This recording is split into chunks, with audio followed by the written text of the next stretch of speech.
And I've been in Moscow for a year and a half, and obviously around November last year, things started to hot up. And so I've ended up spending most of the last 2 months there. So I've seen most of the action, which has been exciting, depressing, inspiring. You could name any number of adjectives. Now, I don't know how much all of you know about Ukraine, so what I'll do is I'll give some kind of recap of what has happened and what I've seen, and then I'll try and do that as quickly as possible. I don't want to drone on, and then maybe we'll find some way to ask questions. Maybe you can fire questions and someone can write them via Skype using this extremely modern technology. Hopefully we'll get an interesting conversation of some kind going. So Ukraine, as I'm sure most of you know, is a Soviet republic that gained independence in '91. It's got 46 million people, and its territory is about as big as Texas or France, so it's a pretty big country. The question since independence has been, is it going to reform and become more like the European states its west, so more like a Poland, a Czech Republic, something like that? Or will it move close to Russia and stay corrupt, authoritarian? Now, people ask, what was the start of the revolution? Well, can we call it a revolution? That's another question. What was the start of these protests?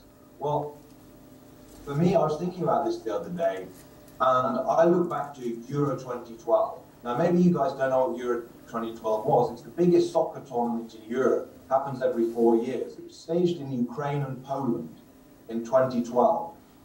Now, Ukrainians tend to be a little down on their country. So they'll see the negatives. So we have all these problems. So it's not good, etc. But this, for me, was the very first time that I saw Ukrainians being very, very proud of their country. Europeans came to all the cities in Ukraine. They came from Holland. They came from England. They came from Germany. They had a great time. And I saw Ukrainians being really proud of their country. And they felt that their country was European. They thought, we are part of Europe. Then, over the course of the next year, there was a lot of talk. So Ukraine had this choice. It could sign up to an EU, what's called a deep and comprehensive free trade agreement. Now, this is the EU's jargon, what basically means a free trade deal, which was in exchange for Ukraine passing some democratic laws. On the other hand, you have Russia, which has a very strong economic influence on Ukraine, and has very strong cultural ties with Ukraine. Russia would very much like Ukraine to become part of its customs union, which is formed with Kazakhstan and Belarus and some other former Soviet states. So you have Ukraine being pulled east and west and trying to decide which way it's going. Now, President Viktor Yanukovych, for a long time, he was elected in 2012. For a long time, he told everybody, we're going towards Europe, we're building a European state, and everybody thought he was going to sign this deal. But then in November, suddenly he said, oh, no, we're not going to sign it. And everyone's suddenly in shock. Why is this? Now, there are many different explanations. The one that he offered was that Russia had caused a severe amount of economic pain to Ukraine. It had pretty much closed its borders to Ukrainian goods. So it was applying economic pressure. It had kept a very high gas price. So that Ukraine's factories were not able to produce as much profit as they wanted. So Ukraine's economy was really suffering from this. Now, when he announced that he decided that Ukraine was no longer going to move towards Europe, but was going to go for closer ties with Russia, people were pretty upset. But there wasn't a very strong opposition, because the opposition was kind of discredited from previous governments where they hadn't been very successful. So what happened was very interesting. A guy called Mustafa Nayev, a friend of mine who's a journalist at one of the top investigative websites called Ukrainska Pravda, he's just sent a tweet out. The tweet said, hey guys, let's meet up on Maidan. Maidan is the central square in Kiev. He said, let's meet up on Maidan. Bring something to drink, something to eat, and an umbrella, because it might rain. And this is the exact moment when the protests, which you've now probably seen all over the news, began. So these guys came onto Maidan. And their original message was, Yanukovych, sign the deal. Change your mind and sign the deal. So they stood on the square, lots of students, lots of young people, these people who really feel part of Europe. And they stood there for several days. Then Yanukovych went to this summit with the EU, and he didn't sign the deal. So these people were very disappointed. And it looked like, okay, we're disappointed he didn't sign the deal. It looked like they were ready to go home. So, because there were several hundred people, or at times there were several thousand. But then the crucial moment happened. On the 30th of November, there were a few hundred students left, very early morning, 2, 3, 4 o'clock in the morning. Suddenly, a group of hundreds of riot police turned up. And it's been caught on video. If you haven't seen it, I suggest you take a look. The police brutally attacked these protesters, many of whom were students. And they were beating them with riot batons, they were kicking at them, and there were kids who were beaten, black and blue, blood everywhere. The next day, Ukrainians started to come out onto the street. What they were coming out for was not to protest for some kind of EU trade deal. Most of the people came onto the streets and said, we will not allow this to happen in our country. We will not allow police to beat up our kids. And that was their main message. And on the following Sunday, people came onto the streets in their hundreds of thousands. There were hundreds of thousands of people. The crowd was so big. At this point, I was still in Moscow. I must admit, I was still in Moscow at this point. Because we didn't realize, things were moving so fast, we didn't realize how big a story this was going to become. And then I was looking on the video, I saw these hundreds of thousands of people on the streets. They started to clash with police outside the presidential administration. I said, I've got to go. This is turning into something bigger. So I took a flight down. And when I arrived, it was already late evening. And these hundreds of thousands of people, some of them had melted away. But some of them had done something quite startling. Some of them had taken over the city council building, which is on the main Khreshchatyk street. Others of them had occupied the main square, the Maidan, which I mentioned earlier, and they'd thrown up barricades. They'd taken anything they could find. They'd taken park benches, they'd taken parts of a Christmas tree, which was being put up. They'd taken anything they could find, and they barricaded all of the entrances to the square. And they were walking around carrying pieces of wood, and they were saying, we will defend this square, because this is the center of democracy in Ukraine, and we will fight for it. They'd also seized the trade union building, which is on the square. So they had places to go when it was too cold. And I arrived there, and I went into these buildings, and it was quite an amazing scene. You had people who'd been out on the streets all day. They were lying asleep within these government buildings. There was a really strong smell of sausage and of tea and of sweat. It was very much like a scene out of the 1905 revolution or something. It was really incredible. So at this point, they'd thrown up these barricades, and for the next few days, it was like a party. People were expressing themselves. They were saying, you know what, we're European. They had some of the top bands in Ukraine playing on the stage. They had a kitchen in the trade union building. I went down to them, and they started to run this place like an independent state. It was really incredible. They have their own security. They have their own food supplies. They have tents. They had a football tournament going on. They had this kitchen, which I went into, where people were just flooding it. They were flooding it with food and supplies and everything. They had one old lady who used to work in the sanitary department of the railways. And she was checking all the food to check it hadn't gone off. You know, because if you have some meat that's gone off, then people are going to get sick. And they were so proud that no one had got sick. So the whole thing was starting to run like I don't know how to describe it, maybe like a barracks. It was really incredible. Then after a few days, Yanukovych had clearly decided that he'd had enough of this, had enough of these protests. And he sent in the riot police to clear the square. Now, I'd been about to go to bed. You know, it was about 1 o'clock in the morning. I was in a hotel near the square, and I thought, okay, nothing much happening tonight. Get an early night. It was about 1 o'clock in the morning. I was about to get into bed, and I saw a tweet. The storm is beginning. I thought, oh no, here we go. So I pull on, as many layers as I possibly can, because it's already sort of -10, -15. Pull on as many layers as I can. Get outside, and I see these hundreds of riot police. absolutely hundreds of them, pressing onto the square. And they tore down these barricades. I was at one point where there was a hill leading down into the square. This was the main pressure point where the police had decided to attack. And they tore apart the barricades and they started to push.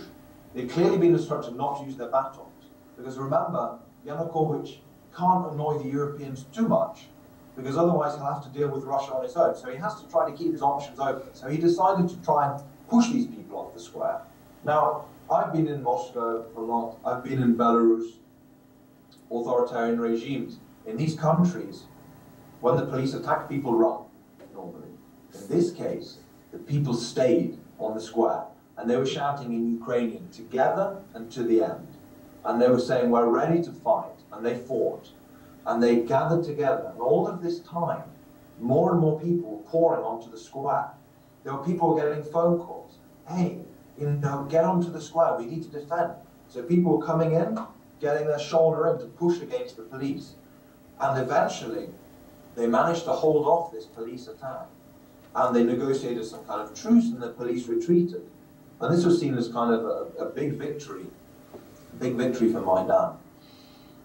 Then, what happened? A few days later, Yanukovych went to Russia, and he signed what everybody was worried about. He signed a big economic package with the Russians.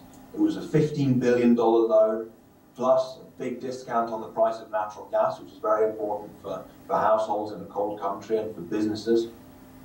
And the terms were pretty tough for Ukraine, so the gas price gets checked every 3 months, can be changed. The loans are given out in tranches, so if Yanukovych isn't behaving, then they can maybe, you know, not give the money. But at this point, there was kind of a feeling that Yanukovych had won, because there were people standing on the square. It was cold, but he got a big dollop of cash from the Russians, so he was all right. He got the money, he could pay off loans, he could keep the hryvnia, the national currency, steady. So people thought, as we move into Christmas, New Year, which is the biggest holiday in Ukraine, well, people just go home. But that didn't happen. People stayed, hundreds of people stayed. And then over Christmas, what you began to see was individual attacks on some of the most active protesters.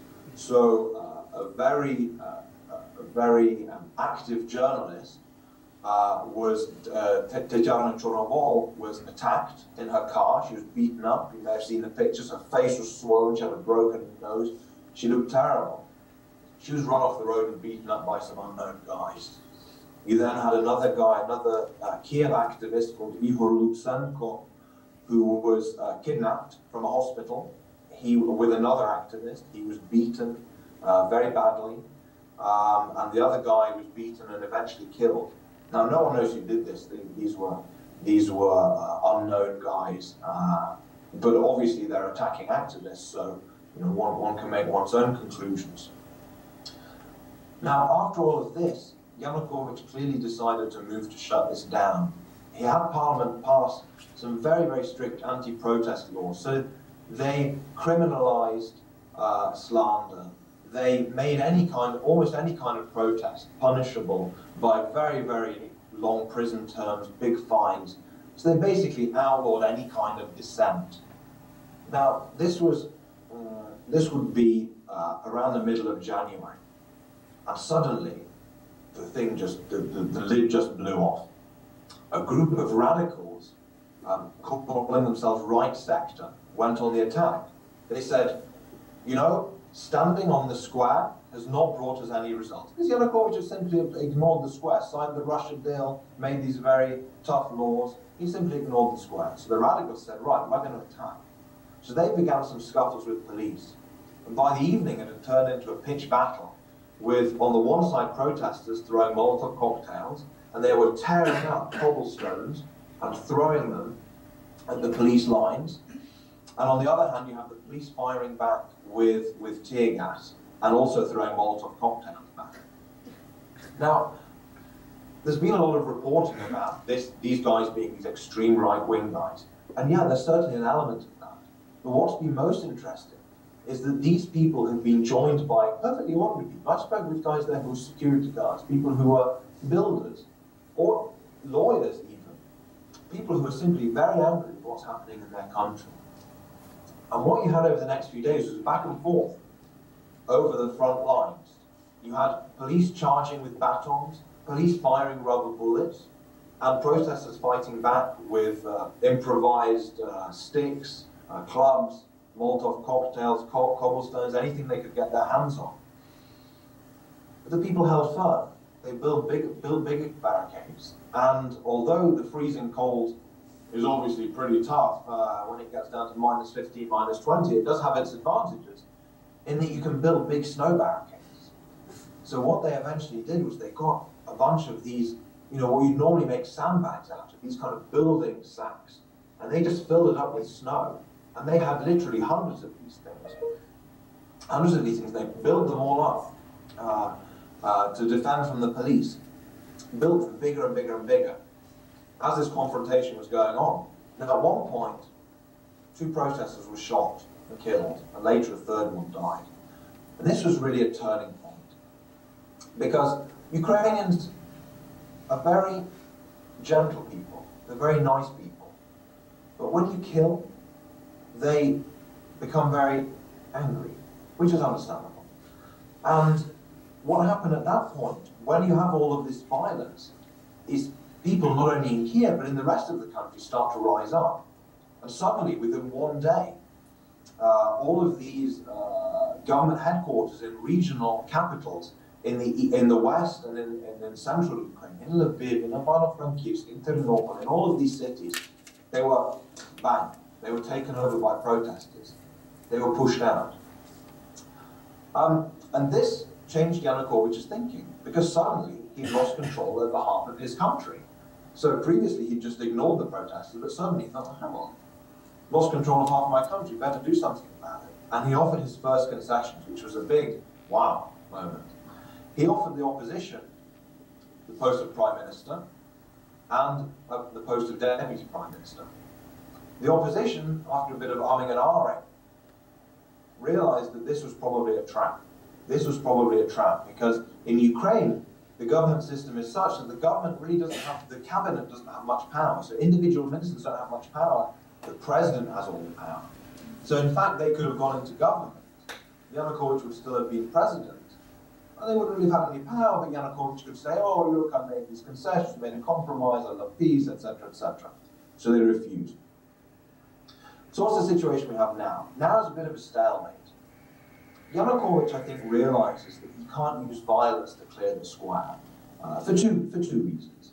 First of all, that would force the West to act and bring in sanctions. Certainly the US, maybe Europe would start to consider it.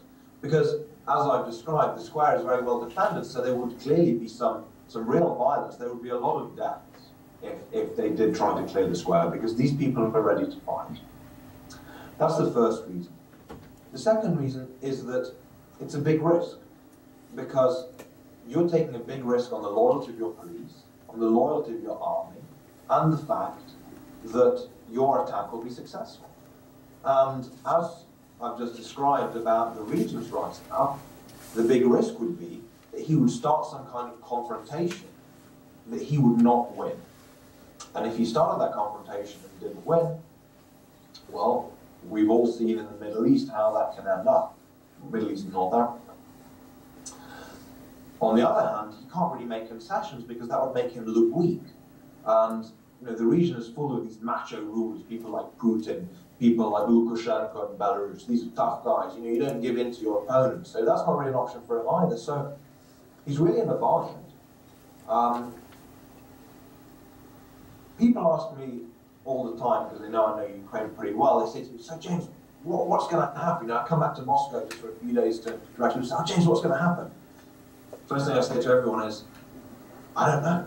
I really don't know. There are so many moving parts in play. Can the protesters stand through the cold? Will Yanukovych back down? What's Putin going to do? What's the EU going to offer? Can the US come up with an offer? But one thing which I'm sure of, just from talking to people on the square, is that even if they do attack the square, you could hit somebody on the head, but you can't tell them to stop being European. So that's part of the bind that Yanukovych is in. You can't tell people to stop having European attitudes.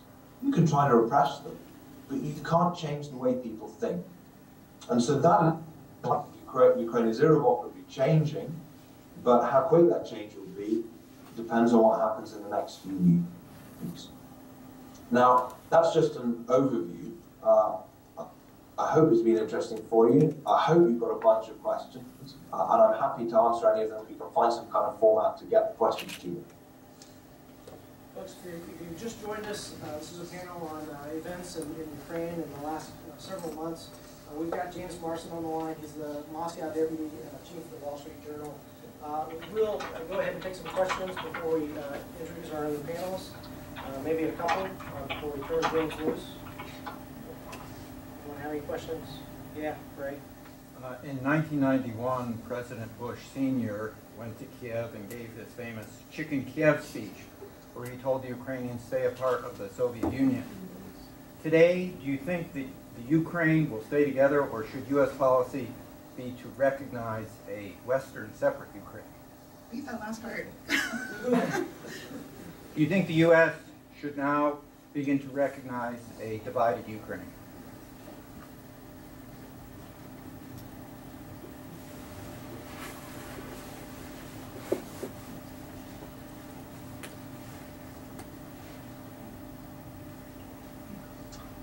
Thanks for your question, Ray. That's interesting. A lot of the reporting that you see out of Ukraine describes Ukraine as divided. Now, Ukraine is, in a sense, divided ethnically, culturally, economically, between an east, which is full of a lot of heavy industry, so steel mills, chemical factories, coal mines, and a west, which tends to look more towards Europe. The East tends to look more towards Russia. But what I found from my time in Ukraine is that it isn't actually as divided as some people would think. So people, I mean, my country, England, okay? The north of England used to be full of industry. It's relatively poorer than the south. So people can talk about a divide in England. In fact, they call it the north-south divide. But when people talk about that, they don't talk about separate countries. It's still one country. So people still conceive of it as one country. Now, I see Ukraine in the same way. Yes, in Ukraine you have different economic drivers in different areas. You have different cultural ideas in different areas. But you don't find so many people who would question the idea of Ukraine being a country. Ukraine is a country. So while that might be difficult for a lot of Russians, because for Russians, Ukraine is very important. Ukrainians, Kiev, to them, they call it the mother of all Russian cities, because it's where their civilization, Kievska Rus, began. So for them, it's very important. So Russians see it as a divided country. They see part of it wants to be part of Russia, part of it wants to be part of Europe. But I don't see it like that. I don't think a lot of Ukrainians see it like that. I always give this one example. I'm married to a Ukrainian girl, Svetlana. I was at her father's 50th birthday party a few years ago. Now, Sveta's from central western Ukraine, a town called Berdichev. I was there for this birthday party, and Sveta stood up and gave a toast to her father in Russian. Then her brother stood up, gave a toast to her father in Ukrainian. And that was absolutely normal. There was no conflict over that. So it's absolutely normal for people to speak different languages, Ukrainian, Russian, etc. And there's not a conflict about it. So is Ukraine divided? Sure, but I think we can say England's divided. I'm sure you guys could talk to me about how the US is divided in different ways. Is there a geographical divide? Yeah. Is there a cultural divide? Yeah. But is it one country? Yeah, I think it is. And what was interesting, to make one last point, what was interesting during, as I described, people taking over these regional administration buildings, you saw a lot of protests in the east as well. You saw people protesting in Dnipropetrovsk, in Zaporizhia. So, you know, the protests are not about, they've changed. The protests are not about, do we join Europe or Russia? The protests are now about, do we want a European system or do we want a Russian system? And most of the people on the square are there because they don't want their kids to be beaten up by police. They don't want a corrupt system where their businesses can be stolen from them at any point, where they can be shaken down for bribes at any point by, you name it, the police, the prosecutors, the health service, the fire service, anybody will be shaken down for bribes. They don't want that system. And that is why they're standing on the square now. I hope that's kind of answered your question. I tend to ramble.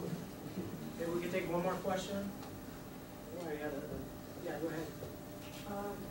Was this political opposition leading the protest, or the people just get together against the fighting for something, but not necessarily join a political group?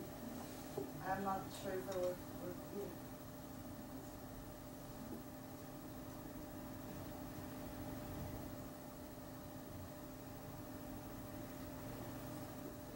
That's a really good question, a very important question. I'm really glad you asked that.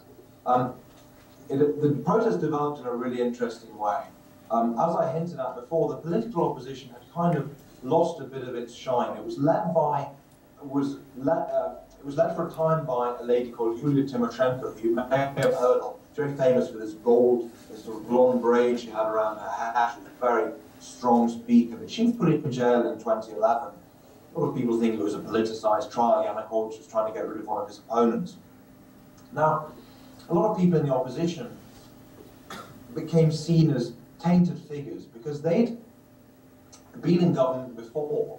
And a lot of people think they didn't really carry out that many overhauls. They didn't really change this system, which I just described to you, which everyone wants to get rid of. So when Yanukovych had said he wasn't going to sign this deal, there were a bunch of people, as I described, following this guy Mustafa, this journalist, tweet, and gone to Maidan. But the politicians, very, you know, feeling themselves very important, went to, they'd already got a protest plan under the nearby square, Европейская площадь, which is close by. So they set up that protest there, and they were protesting with lots of people waving flags. But after a few days, they realized actually more people are coming to that other protest. So we should probably go to that one. So eventually the politicians moved over to the protest that was being led just by ordinary students, you know, journalists, people who weren't happy with the system. So that was a really interesting moment. Now what you've seen emerge is three leaders. The three leaders of the parliamentary parties. You have Klitschko, the boxer, who I'm sure you all know. You have Arseniy Yatsenyuk, who is the head of Yulia Tymoshenko's party. He's a young liberal economist and banker. And then you have Oleg Yakunov, who is a nationalist leader of the Svoboda party. Now these are the three main leaders. And they've been the ones negotiating with Yanukovych, trying to find some political solution. But most interestingly, people on the square aren't necessarily listening to them, because they see these guys as part of the problem. They think that systemic politics is part of the problem. You guys have been in parliament. You haven't fixed our problems. So to say that it's being led by a political group, it's not really led by a political group. It's led by a bunch of people who are just mad. And this makes finding a solution to the problem much, much harder. Because the solution isn't, okay, somebody else becomes prime minister, we'll solve the problem. A political solution is much more difficult when people are saying, we want the system to change. Folks, James can't hear us, but I'm sure he can see us if we applaud. Thank you very much, guys. Thanks for listening. Hope you enjoy it. Take care. So we're going to let him go. I'm going to introduce our next speaker, which is Amy Murphy. Amy is an alumna of the program. She has a master's in Russian, East European, Eurasian Studies. And just after graduating, she got a job with American Councils for International Education to act as a recruiter in Ukraine, going around and trying to recruit candidates for a U.S. State Department funded, U.S. government funded exchange program for high school students, among other programs which I assume you're recruiting for as well. And if you've had any experience with this sort of program or the work that's required, you would understand that it is a very intense sort of work. You have only a short time to do all of your recruitment, to travel around all these different cities and interview and meet with all these kids. And so we're very happy to have her back. And since she was in Ukraine all fall, and she traveled not only, she was not only in Kiev, but in the provinces as well. I invited her to speak on it. Thank you. And Bart knows from experience, he also worked for American councils, so I spoke with him a lot, and him and Adrian both were a big influence and helped me to prepare for that position. Can I do that switch too? So hopefully, I really also appreciated having James. He did a great summary of the events, and I think I agree with everything he says, and hopefully I won't be too redundant, but I have some pictures that I was able to take while I was in Ukraine of the actual protests. Hopefully that'll be interesting for you to see.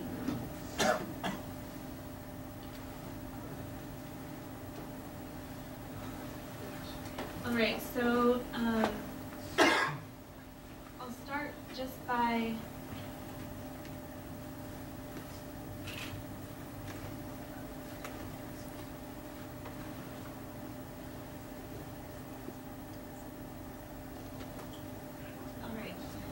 so I was there as a recruiter for Flex. I also had an opportunity for my first month in September to also recruit in Armenia, which was interesting as well because they also had their president decide to not sign an association agreement with the EU. But these are pictures just from work. The bottom three are in Armenia. We meet with lots of students, and it was really exciting. It's a fun age group. And these were up in Ukraine, in Sumy, in Ivano-Frankivsk, and as well as in Lviv. And Khmelnytsky, that's a picture that's still standing. They did take a few statues of Lenin down, but Khmelnytsky's rather big, so he's still there. But so this was the protest in Armenia that I just ironically, as I was preparing for this, I remembered, oh yeah, there was a protest as well by the people in Armenia on their day of independence, September 21st. Earlier that week, their president as well rejected the EU association agreement and decided to join to side with Putin. So people were angry. It was interesting, but the police, without shields or guns, quelled it in a day. So it was interesting.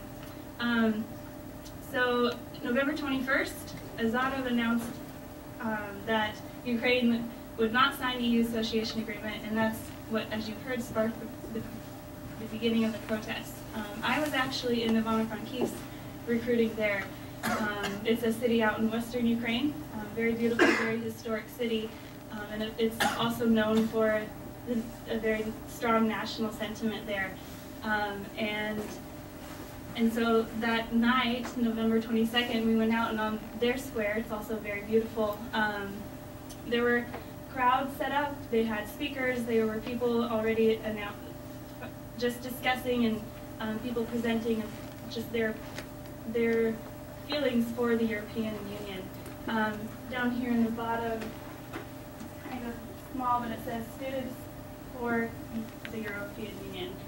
They had banners all around the square, and for me it was just, all right, this is cool. Nobody realized what would happen and what it would turn into, but I mean, they do a lot of protesting in Eastern European countries, so it just seemed like, another normal day, another normal weekend. And again, they were peaceful protests, and it was all over Ukraine, mostly centered in the west, but there were movements in the eastern cities as well. Things turned nasty November 30th, as was already explained. The riot police attacked the protesters about 4 a.m. and so they were on Center Maidan, and I have some maps I can hopefully show you later, but they were pushed up towards the churches of northern Kyiv, just a few blocks away, and sought refuge in, this is Mikhailska, the famous Paisley church, and they sought refuge there. Many of the students were welcomed there. A guard had heard the cries of the students and opened up the church to them, started ringing the bells of the cathedral, and so many Ukrainians were alerted to what was happening in the middle of the night, and they started ringing the bells every hour for a few days. It was kind of cool. I actually had just got back into Kyiv that Sunday, and this isn't that day, but what sparked, or how Yanukovych covered it up the next few days, is he said that they were trying to clear the area, clear Maidan, because they wanted to set up the big Christmas tree. So this was a stand that they were going to set up all the trees, you know, like in New York, how you have the hundreds of trees to make the big tree. So we wanted the people to get out of the way so we can set up the trees for Christmas. And after that, there was a lot of signs that the movement made to, with like Christmas trees bleeding and just saying how offended they were that he would use that excuse to hurt innocent people, basically, and again, hurt their children. So instead of allowing him to set up the trees for their decorations, the protesters set up flags, set up pictures. One day there was a big banner, Yulia Tymoshenko. And I loved that many of the flags had names of cities from around Ukraine, not just from the west, but all over. So people came up and climbed on this tree to hoist up their flags from their cities. Yeah, and you have all kinds of different banners and stuff that you could see on that. So it was definitely interesting. So one powerful representative of the movement of the people, so again, it wasn't really the opposition movement, it was more of a people movement. And Ruslana, she's a famous Ukrainian, even world-renowned singer. She won the Eurovision 2010, I think 2009. And so she's a strong representative of Ukraine to Europe. And she's been a really huge support. She's given free concerts. She's always there. Many times people will say, yeah, she was just standing right here and sitting by the fire, warming up her hands next to some normal everyday people. And she's very active, speaking out. She's trying to reach Western sources, but her English is not that great. So it's kind of hard when she does interviews to completely understand her sentiments. But Ukrainians understand her and are very thankful for her support. Other interesting things so this was just a roommate and a friend of mine. We went out one night, and the feeling on the square before, well, I would say this was December, so before everything went too crazy this past month, was really, there was a unity there. People were friendly, and they were singing their national anthem or hymn. The tradition was every hour they'd start singing the hymn. And so you have people always chanting Slava Ukraini, Heroям Slava, all of these phrases, that's power to glory to Ukraine, heroes to hero with heroes power. And the Bandu had this get rid of the regime, I guess, but basically they're calling Yanukovych out and trying to, they don't want him anymore as their president. And so this picture was my first day to actually be on Tsiovkh, and there were this was just the beginning. There was just people, hundreds, thousands of people walking around, carrying flags, just like normal Tsiovkh. It's usually closed in the evenings for pedestrian traffic. But this day, you also had a stand set up right in the square with a big screen, and people were singing and just normal everyday people. So that was in the beginning. However, things changed. The mobilization was very interesting to see happen in Ukraine. I had never seen Ukrainians utilize technology like they did. And I think it was because it wasn't the opposition leaders, it was everyday people. Facebook groups started, Twitter accounts that you have.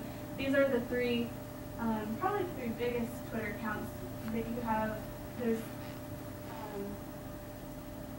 Maidan, which is the square, but it's just this person who created a separate account. And then you have the official account, and you have, I mean, maybe for Americans, it's not that big, but for Ukrainians, I think these numbers of followers, 57,000, 52,000, and this is Promadyansk. It's a news source that started No Ties. It's just people call in and tell them what's happening, and they try to verify it as soon as possible. So it's just interesting how these accounts started to get the news out to people. And then there's, of course, a few Facebook groups as well. And they post, they're tweeting, they're posting constantly. And it's anything about what's happening to support to any current events that can help people and inspire people to join. I thought this was interesting. He mentioned they had football matches. I did find the court. People were just playing soccer, as we call it here, and just enjoying themselves in their time there on Maidan. And here's the picture. There were lots of barrels. People had fires. It's cold. Need something to warm up. And then these again are the very early stages of the revolution. It really was, in the beginning, just a really friendly place. You go, you hang out, you have fun. After work, almost everyone would go, which is why they had so many people. They had concerts, and it really was just a kind of a cool place to be, especially for the younger generation. I think the big changing moment where it became this big movement was when Opion Elzy had a concert. This was December. No, this was still November, the end of November. No, it was December.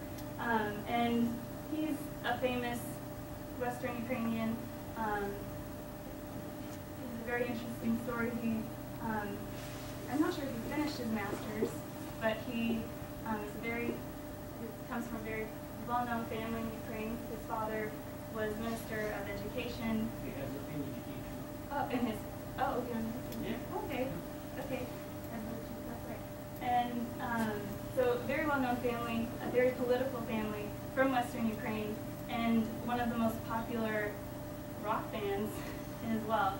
And they got his first group together, and they haven't been playing together. He has a new group, but his original group, and had a big concert, and over 100,000 people came to that, and lit up the square. So this is an aerial view from Kyiv Post. And we had a specific moment while they were singing their hymn, the national anthem.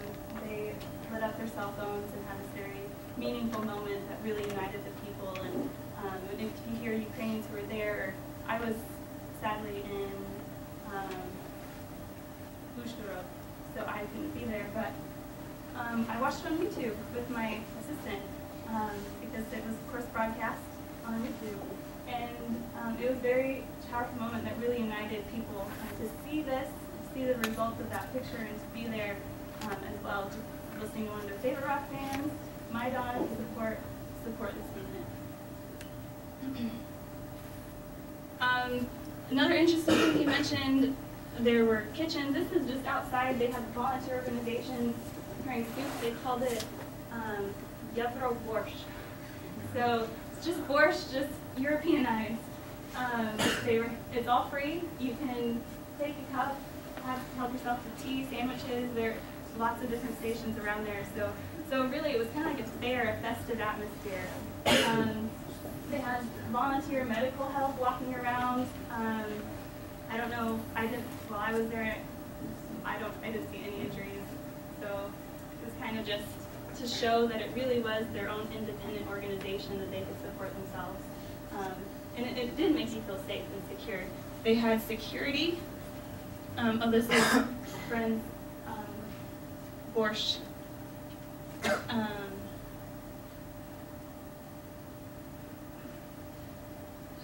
go back to that. Security as well.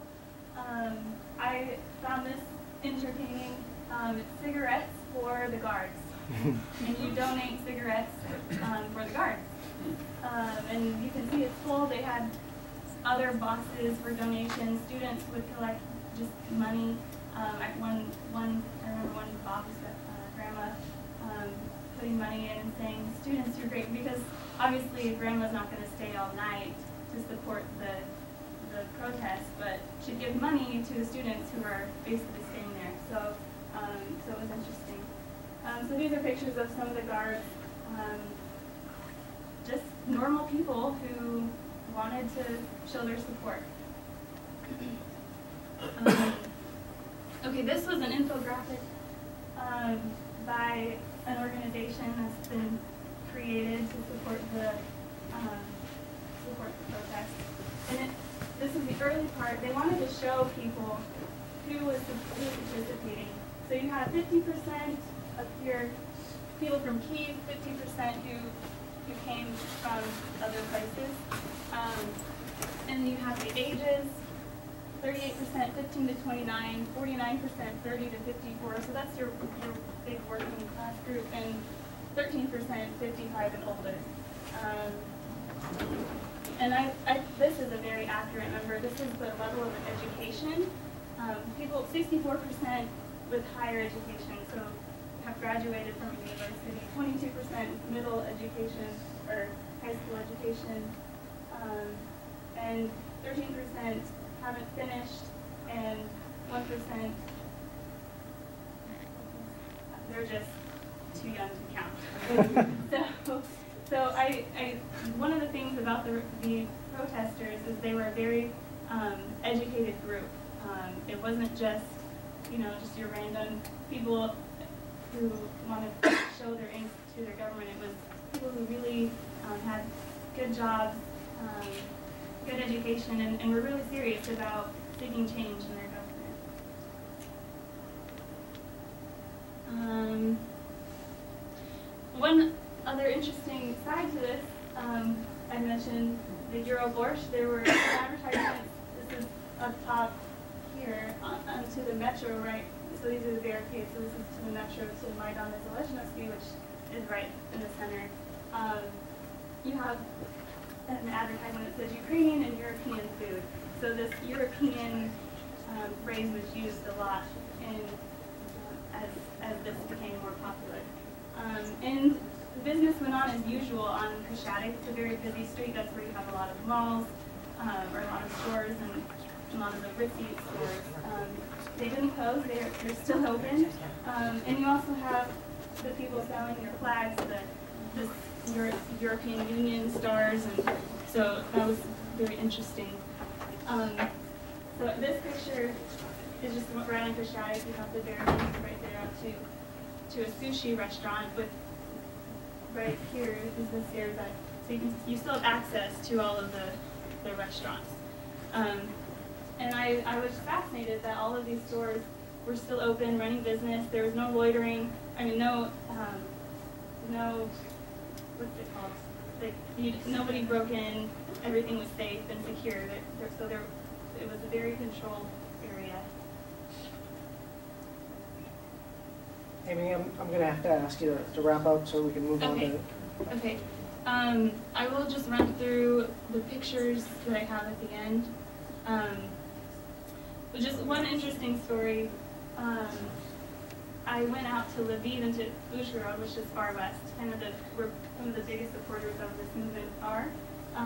This is one sign. They have their own, every city has their own Maidan. They call it Maidan Lviv, Maidan Uzhhorod. And interesting, here it says we all went to Kyiv at the Uzhhorod Maidan site. But also, while I was working in Lviv for a week, the speaker came on, and we were working in schools, and the school director announced that there's school would not be closing, but their teachers would be dismissed to allow them to support the revolution.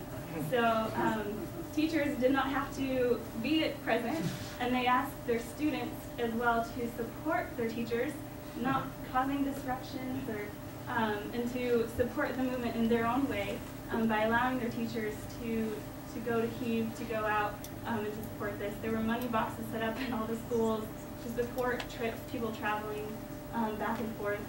So it's definitely a very interesting way how people supported. I mean, people need their jobs, people work, but they still wanted to support the revolution in their own way. These aren't my pictures now. These are just the last pictures from the things in January after things turned. So here's a map so you have a more visual explanation. So this is where everything is happening. And this is the square. This is where they have the big screen. And this is up north, is where the big violence happened. And it's interesting enough that it's right next to the stadium. So that's the geography of the area.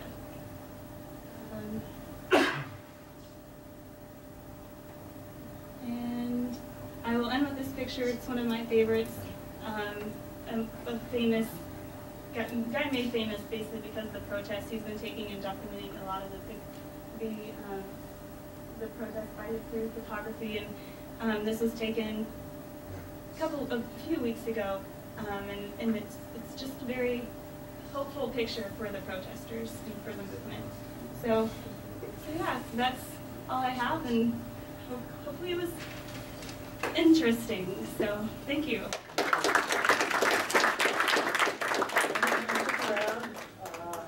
I'd ask you to just hold your questions until we finish with the presentations.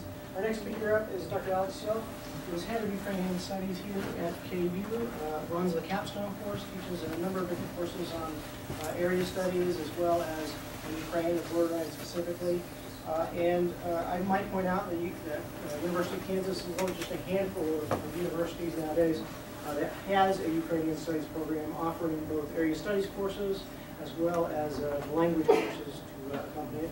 And Dr. Tsiovkh every summer gives up his summer to take a group of students over to Lviv in western Ukraine in order to lead an intensive Ukrainian language program. Thank you. Thank you, Mark. After these nice words, I am keen to listen myself to what I have to say.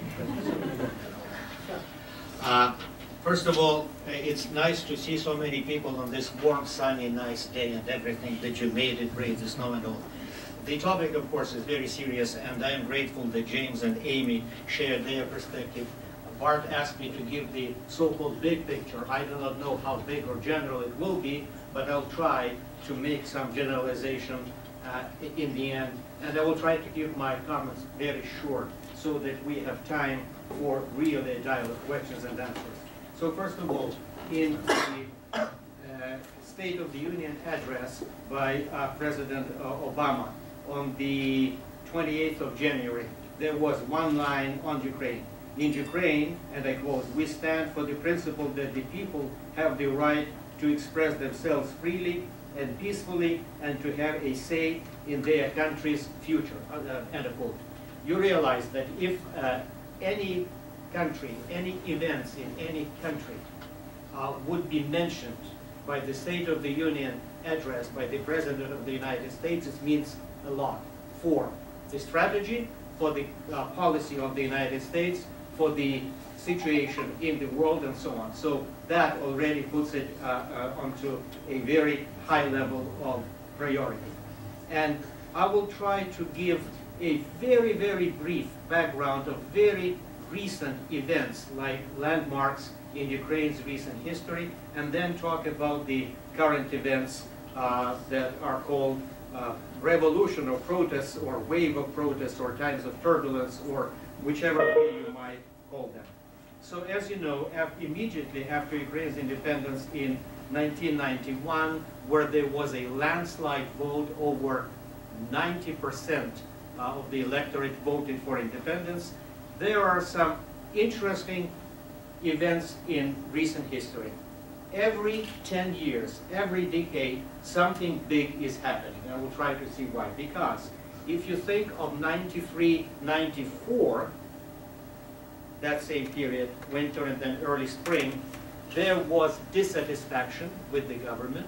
There was dissatisfaction with the performance of the president then, at that time.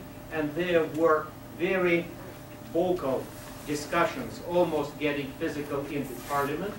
And as a result, in 94, we have new president, Leonid Kuchma, who replaced Leonid Kravchuk.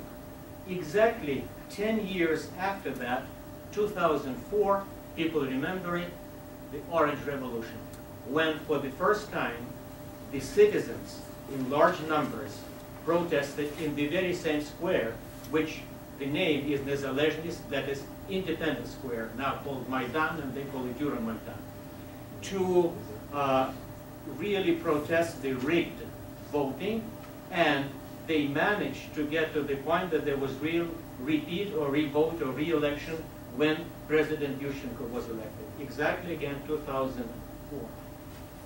Later, what we have is disillusionment because President Yushchenko's government failed to deliver on the promises. And there was disillusionment, frustration, anger. My colleagues who analyzed the situation in Ukraine and in most recent conversations said, did it go in vain? The Orange Revolution 2004. Answer, not a single upheaval and mobilization on that level would go in vain. Why? Because in 2004, the people for the first time felt that they can make a difference. They can have their voices heard. And later, the Orange Revolution, as some observers say, fragmented. It went into the regions, into smaller towns, where people still believe that they can make a difference. It was not very visible. It was not on the international level. But there was dissatisfaction, anger, protest, and clashes between the local citizens in small towns and the police and the corrupt officials. So those events were kind of beneath the radar, not probably very visible, but they were still there. And then, exactly 10 years later, we have Maidan. Of course, there are different reasons for the events today. And James very correctly pointed out, and Amy had it in her presentation, that there was a shift from EU to Yanukovych and to the dissatisfaction with the government. I will very quickly mention that the association agreement that was initialized, I'll try to be as quick, by EU and Ukraine was signed in March, on the 30th of March 2012. And after that, Yanukovych's government was selling the image of Europe and association and accession and Euro-Atlantic integration even, so we will promote that. His own party, the Regionaires, as they are called in some of the essays, or the Party of Regions, were promoting the idea of moving toward Europe. That is why the announcement by the then Prime Minister Azarov on the 21st of November that we stop any negotiations about accession to EU, about signing that association agreement, was cold shower on many people. They took so many people by surprise. And that's why you have primarily students, young people, demonstrating on the square. This is what James was alluding to. And here comes a very interesting point. I mentioned 91, 93, and 2014 on purpose, because what we have, 20-something years, qualitatively new generation. People who were born, even if they were born in the late 80s, immediately after 1991 independence, or in 1991, are what? 19, 20, 20-something, 25 today. This is the locomotive. This is the push. those people do not know about the totalitarian Russia. They are not used to being subjects. They want to be citizens. What we should also know, that they are highly educated. They live on the web. They communicate. They travel. They have a qualitatively different level of mentality. And the methods that were used against them go back to Stone Ages. And one thing more about those iPhones and all those gadgets, this is something about the tweets and everything that Amy referred to. Those brutal acts of violence against kids were on the web right away. Blood on the streets that never happened in Kiev before. And James also said that in other countries of former Soviet Union, you do not have police beating up protesters, really some of them. That was on the web immediately. And TV stations, also local TV channels, carried it. So the next day, anger and frustration, when the reporters from other countries came and were talking with the people on the square, said, what are the portraits of Yulia Tymoshenko? What is this protest for accession, EU accession, things like that?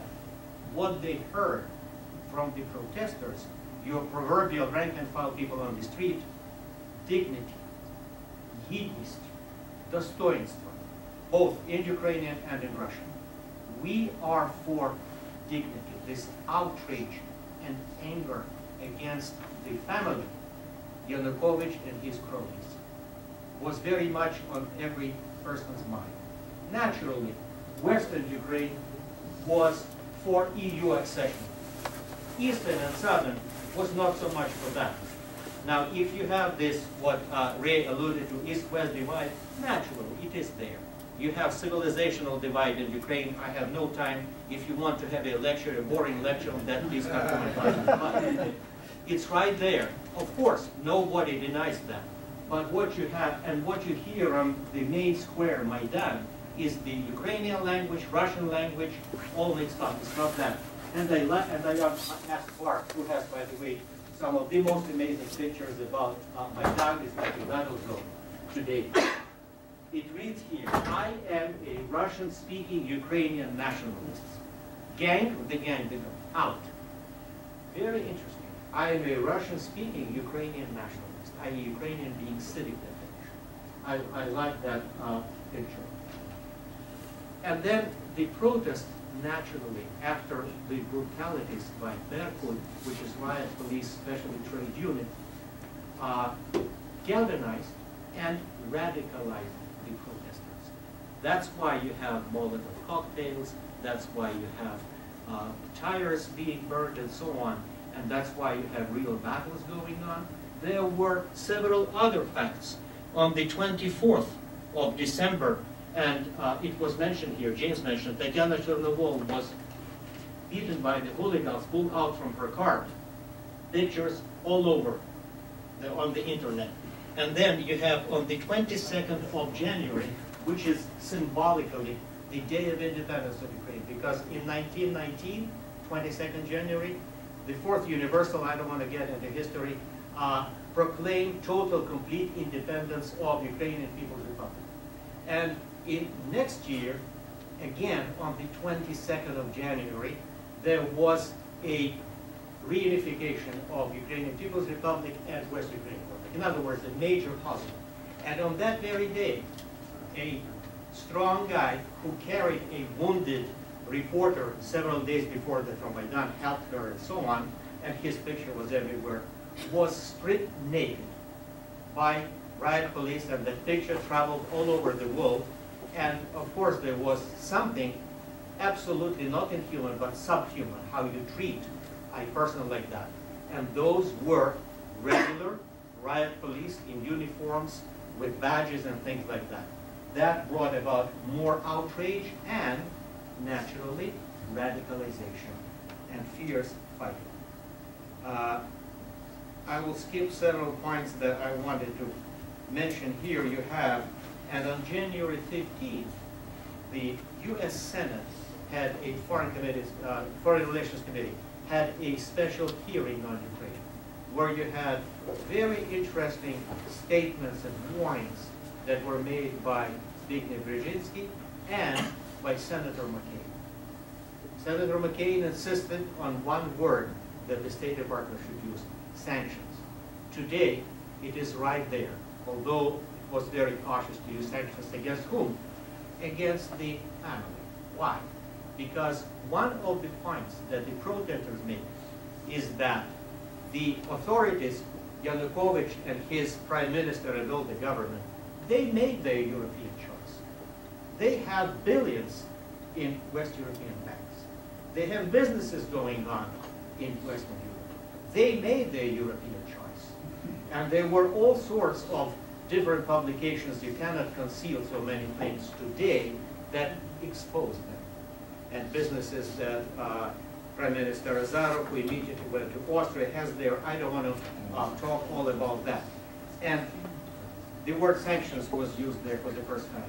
And also, Zbigniew Brzezinski cautioned, and he said that should Yanukovych's government try to use force and suppress the demonstrators in a brutal manner, it would be wrong, because these people, Ukrainians, would not yield. They would fight back. And this is in fact what we see happening. The way the protesters are presented as nationalists from extreme radical groups, especially from Western Ukraine, of course, would not stand any serious criticism, because you would not expect thousands of people supporting protesters on Maidan for 80 nights. It is a little bit warmer today over there, but in the previous 2 months, it was like yesterday and the day before here in Lawrence. Very, very cold. Now, the interesting thing, and that's so I mentioned something about recent history, now what's happening currently there, and we do not know how the three leaders will, whether they really control the mood and whether they really have negotiations with Yanukovych in earnest. I do not know. We cannot make that forecast today. But the most troubling thing for me is what will happen, believe it or not, after opening of the Olympics in Sochi. They are in the fight. Why? I was following, and of course I am following, Russian media, scholars, analysis, and particularly I would like to quote Andrei Ilyarionov, who is a former advisor to President Putin, who was the chief economist in President Chernomyr's government, i.e. a very serious person. And he is founder of the Institute of Economic Analysis of Russia, and he is also senior research fellow in Cato Institute here in Washington, D.C. So he, in a very extensive, long interview, showed this scenario, that in the mind of President Putin, this eastern part of Ukraine is legitimate Russian land. You can agree, not agree, disagree. He reports the way he sees it and the way his colleagues are presenting it. That's why next point on the agenda is reunification of Russian lands. And I'm not talking reunification Ukraine and Russia. No. Gathering of the Russian lands, i.e. Eastern Ukraine. For that, you have different methods, different scenarios of different trained people getting in weapons and things like that. This is a realistic scenario that will probably unfold immediately after the opening ceremonies this weekend and next week. I'm not trying to start fear-mongering here. I would very much love to be wrong. Okay? So if I'm wrong, I will be happy. I will sleep well. Unfortunately, this is a realistic scenario. Today, not today, 2 days ago, the Parliament of Crimea started a process to vote for independence, secession from Ukraine as autonomous republic in Russia. There were different signals coming from Kiev that you have to defend the parliament and so on. In other words, this whole thing is already getting there. Around some local administrations in Kharkiv, in Dnipropetrovsk, in Donetsk, what they have is volunteer militias who support Yanukovych, who are pro-Russian. I don't think that Russia needs them. I don't think that Russia needs a million of hungry coal miners or things like that. But the movement is right there for secession. That is the most worrisome, troubling scenario for me. I just am sharing that with you because yesterday in European Parliament, the word civil war was already used in the debates. And members of of the European Parliament said we have to send our observers and we have to avoid any situation that leads to civil war in Ukraine because that would be disaster for Europe and disaster for the entire region and the world. They have to pass a resolution to match what Putin has to offer with what European Union does and put Ukraine on fast track, things like that. But EU is 28 members. They have to develop some kind of consensus and vote, which is a longer process to go. From the United States, from both Secretary Kerry and Vice President Biden, there are very strong, powerful signals coming, and they had a number of telephone conversations, I don't want to get into that, about the actions that Yanukovych might take. And they are also trying to, and telling the protesters, please, give him some way out. Let him, without losing face, slowly disappear from the scene and then probably move on. Conclusion, we have the turbulent times in Ukraine, and 20 years, 25 years after independence, new generation, new thinking might lead to some happy conclusion, but I have to add one word, eventually, not overnight. In the meantime, next week, I have to monitor what's happening. Thank you, and I would be happy, Amy and I, to answer questions.